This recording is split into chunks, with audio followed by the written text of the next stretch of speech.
कोपर्डीमध्ये 8 वर्षांपूर्वी घडलेल्या दुर्दैवी घटनेतील पीडितेच्या बहिणीच्या लग्नाला मुख्यमंत्री देवेंद्र फडणवीसांनी हजेरी लावली।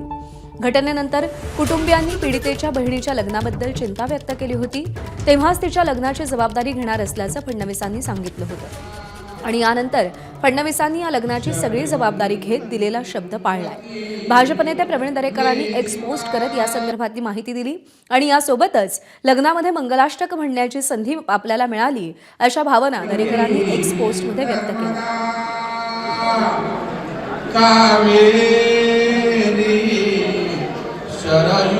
गेले काही वर्ष बबनराव सुद्रिक आणि त्यांच्या कुटुंबियांची माझा अतिशय निकटचा संबंध आलेला आहे। त्यांच्या घरच्या अतिशय वाईट अशा घटनेनंतर सातत्याने या कुटुंबाच्या पाठीशी आम्ही सगळे उभे राहिलो।